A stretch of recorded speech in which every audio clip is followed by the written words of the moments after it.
or like inhuman beings, like beasts. That side of the slavery was immediately looked after by Islam. And Islam did not wait to gradually introduce rules and regulations governing the relationship between master and slave. As far as I know, the moment Islam came into being, the entire attitude of the masters towards slave also took shape immediately. A completely revolutionary attitude. And we don't know even 1 year of Hazrat Sallallahu Alaihi Wasallam's life where this revolutionary treatment of the masters to the slave was not introduced. So there was no hurry anyway, because the ugly features of slavery were done away with. And immediately, as I said, even before Islam came into being, the conduct of Hazrat Sallallahu Alaihi Wasallam towards his own slave was to be the future guideline for the rest of the Muslims. And that conduct was of such an excellent quality that when Hazrat Sallallahu Alaihi Wasallam himself wanted his slave to leave him and go to his parents who had discovered him after a very long search for the lost child, the child refused. Not only refused liberty, but refused to join his parents and the family and to be rehabilitated, because he loved him so much.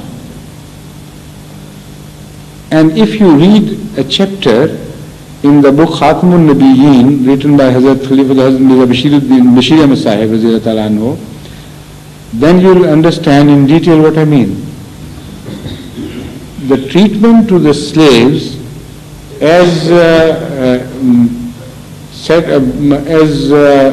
dictated by Islam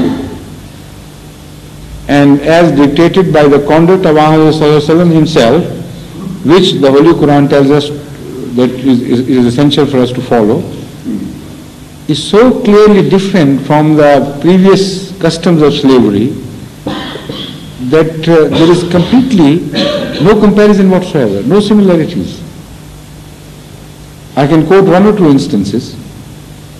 Muhammad Sallallahu Alaihi Wasallam told Muslims, his followers, that the slaves should be fed with the same food as you feed yourself and your family.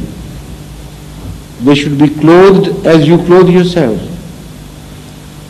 You should not put them to any task which you can't do it yourself, out of shame or some concept of honor. And occasionally you should serve your slaves and let them sit on the table and you wait upon them. And these are just a few examples which were immediately translated into action by the companions, and he prohibited them to beat their slaves as well. Once Abu Masud reports that he was beating his slave when he heard Hazrat Sallallahu Alaihi Wasallam's voice. It was so harsh and so angry that he trembled, and he knew what was coming to him. So he immediately said, Ya Rasulullah, I liberate my slave. And he said, yes, you have done well, otherwise you would have gone to hell. Again, about Hazrat Ali we read that he wanted to purchase a cloth. There was just one piece which would suffice, only suit for him. And he insisted that he must have another piece. So the shopkeeper knew that he had no grown-up son of his height. Why should he get two pieces of the same type? So he insisted, he said, no, I want one for my slave of the same color and the same style and the same piece. And this was a common practice. So first of all, Islam's treatment of the slavery was to do away with the inlet of slavery and bind it to the wars which were an occasional process. Otherwise, no one had a right, according to Islam, to enslave anybody, anyone else.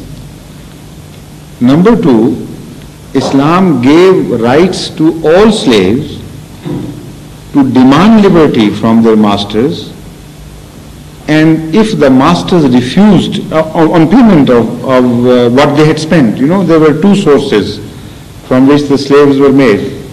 One was through trade of slavery, those who had already become slaves and lost their liberty. So that was the second source of slavery. This was done away with in so many ways. One of them was that the slaves were given the right to demand liberty by payment of what had been spent upon them. It was quite fair. Because they had inherited that economy, at least they were entitled to get as much as they had spent on the slaves. Like the usury when it was done away with, the capital was not washed out.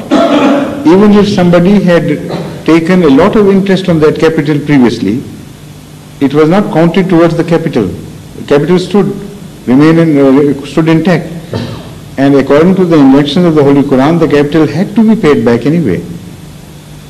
So exactly this approach was adapted towards slavery, and the slave had a right, and if the master refused, then he could go to the state. And this was exactly what was practiced. We know many incidents when slaves went to Hazrat Umar or some other Khalifa and said, I want mukatabat, which means that I should be permitted to pay not immediately, in installments.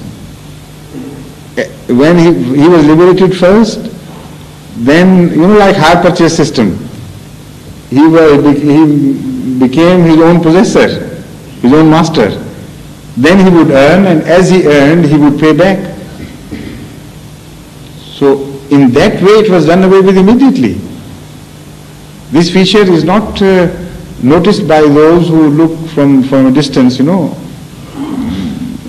don't know the details of Islamic approach to slavery. Secondly, Islam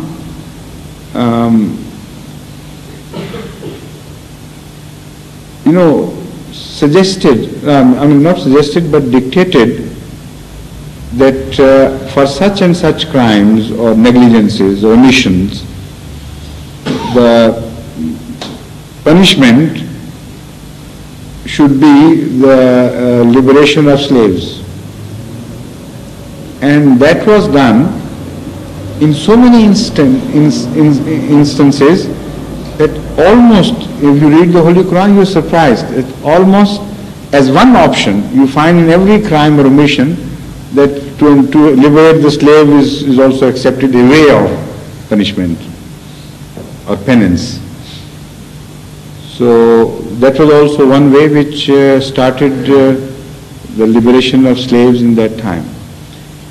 But even apart from that, the Holy Quran, by way of an act of goodness which is so much favored by Allah, has mentioned liberation of slaves so often in such strong terms, without any muqadbat, without any reward, without any sin on your part. Just Islam declared it to be an act of piety and door for the slaves, and made it larger and larger according to the raising of the standard of piety. And in Islamic history we come across such incidents that some rich companions of the Holy Prophet liberated 60,000 slaves in one day by buying them and then releasing them. Like some philanthropist people, when they see the caged birds, they feel pity and they buy them and then liberate them. So at large scale, slaves were liberated like this.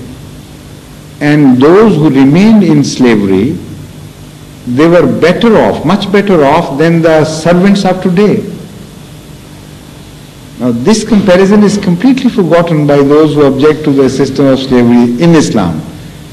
They think the system of slavery in Islam is that which was in vogue in Europe for many centuries. which was practiced in America